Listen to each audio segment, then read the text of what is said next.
Oh, buddy. Oh, buddy. Another zero mission video. We're gonna beat the Ridley boss.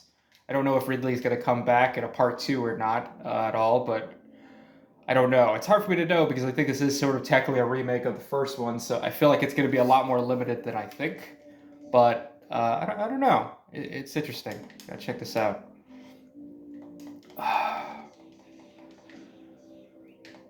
Going through this game has been pretty fun overall. I mean, it's crazy. I've had sort of a love-hate relationship with it because there are definitely some things about it that do bother me, to one degree or another. This is like that.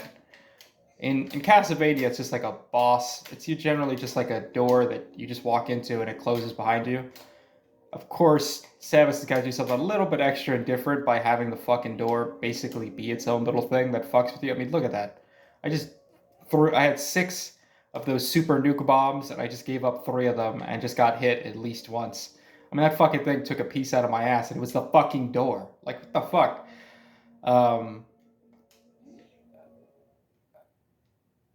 I do like the Chozo as a concept. It's like the bird people that kind of they're like almost like extinct, I think. It's hard for me to know exactly what's canon and what's not, but they're basically these people that sort of raised Samus at a young age and taught her to be the soldier that she is, which is why she's such a very unique character. Such a cool concept, really. I mean, I think Samus as a character and just the whole idea behind it, I think is just there's so much about it that just hits all the right tones in the right way. She's such a cool character. And she doesn't say a goddamn thing, but as a silent protagonist, fucking awesome. I think I've always really kind of enjoyed games with like that. I like the idea of working within the grounds of a silent protagonist. Like when I played like Bioshock, like a part of me kind of hated that in the third Bioshock game that the character is able to is actually a talking person that is very much kind of like sentient and aware of things. And I know that seems weird because you would think that with story I would find it way more interesting to have somebody that does that. But they're almost like this silent observer. They're you in a lot of ways, and I think when you have such a great environment like Bioshock has, where it's like the story, the insanity of it almost it makes it much more crazy that the person isn't saying anything because it's like you're losing your mind in this crazy bizarro world. And I think with Sam it's a lot of the same vibes a little bit. It's almost like it's like you're in a Stanley Kubrick movie like 2001 A Space Odyssey and you're just watching fucking just this insanity unfold and people are saying nothing.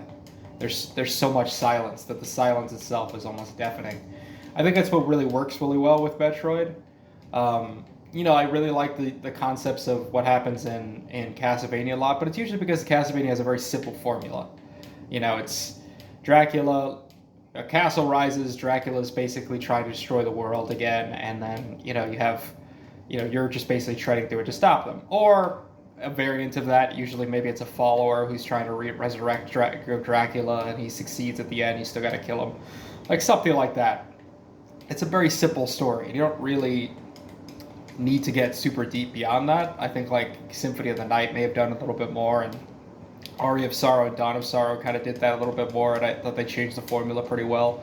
But overall, like there's just something very very cool about kind of keeping that, letting the gameplay, letting the sort of mystery of it kind of go through. With Samus, it's because the story is very much not there that it's almost theater of the mind. You're kind of just watching something unfold in a way where it's like you don't really know where all this shit came from or how all this shit is coming to happen.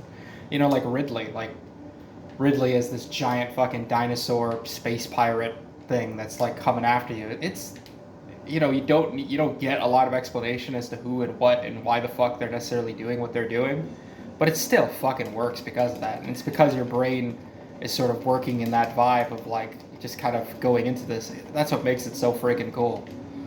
All right. Oh shit. Ugh. Fucking let one go, and I actually wasn't trying to use the super nukes right away. I don't know what the fuck I'm supposed to do about that crap. Why do I keep getting caught on the right side so much? Oh, I can actually just hit him from here. That's pretty cool. See, here's my other problem with these fucking games, and I just don't understand. Like, when did the idea of your normal weapon that you use becoming taboo? like actually hurting the boss. Like when did that like? Has that just always been a trope with Metroid, where it's like only your rockets do damage. Your normal gun doesn't do shit. Like it may as well just be a fucking, all it does is destroy projectiles, kind of.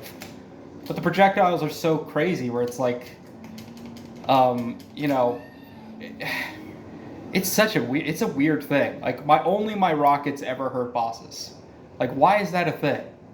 Why can't my normal, I have this beautiful looking, look at this thing. Look how beautiful my wave cannon is. Look how fucking gorgeous it is. And it doesn't do shit. It doesn't do a fucking thing half the time. Like it may as well just be a worthless piece of crap half the time. Like I want to be able to hit a boss with this so bad. And it never, ever really works out. I mean, just look at that. Like, and it's just like, nope, you're gonna have to shoot rockets. You're just gonna have to shoot them like this and just hope this stupid little slow-ass projectile catches them. It's weird in that way. And like that run was even worse than the first run I just did. The one that I did to beat him the first time, that was actually worse. I'm not going to get any better with that one. I'm just not. But I don't know. Again, like I think the combat ultimately with this game, as weird as it sounds, especially with a game like this, you would think that would be the one thing I would like. It's probably the one thing that I'm definitely like, I don't know. I can give or take about it sometimes. I kind of just wish it was a little bit more. I wish there was a little bit more meat on that bone, in terms of like really like you know, developing. Hold on, I'm trying to do something in particular. Not that. It's just, I don't know. There's something about it that's just kind of doesn't totally jive with me in the way that Castlevania does. It's a shame. It's a damn shame. I have that other video I'm going to do, I already have in the pocket, and it's basically what I was talking about in terms of like, you either have bosses where you just gotta like, they just bum rush the shit out of you, like kind of like that fucking crazy ass Psycho Fly, and you're just trying to like find the opening with your rocket, or it's like a thing that's just like a towering behemoth like Kraid, the first boss that I fought, which I ran through and actually beat. It took me a while, I kept dying over and over again. And it was at a point where it's like, even though I probably could have done another video for it, I could have done a video for it and showed you, I didn't want to do it again. Like, it was that bad. It was just literally like you're climbing a tower, waiting for this one opening, shooting at the thing, and just hoping the bomb hits it. Like I said, it was like very Death Star-like. You're just like, and then you fall, or you get hit by a projectile, or you're trying to get hit by a bunch of things. Like, it's always shit like that that's happening in these games. And it's fucking... is not fun. It's just not fun. I don't know. That was Ridley, though. Ridley's cool. I mean, I really like Ridley, and I like doing things like that, too. I just wish... like, I kind of wish that, like, what I just did right now, I wish that was done for a boss, like, one time. Like, just once hit a boss or kill a boss or go after one using it, instead of just, you know, trying to smash it with whatever rockets you have until hopefully it dies. Like, I don't know. It's not the same... I don't get the same vibe from that at all. Not at all. It's fucking raining like crazy out there. If the pump, I'm gonna have to use a pump at some point if my house starts to flood, and if I do, I'm definitely gonna think about doing a Tenchi Muyo episode while it's pumping. Just like a nice, you know, I feel like Tenchi Muyo episodes, my Tenchi Muyo reviews are only gonna work best when something very much not Tenchi Muyo is happening in the background. I think that's the only way to do them that I think works and will work in an authentic type of way. To get the full experience of Tenchi Muyo, my house must be flooding.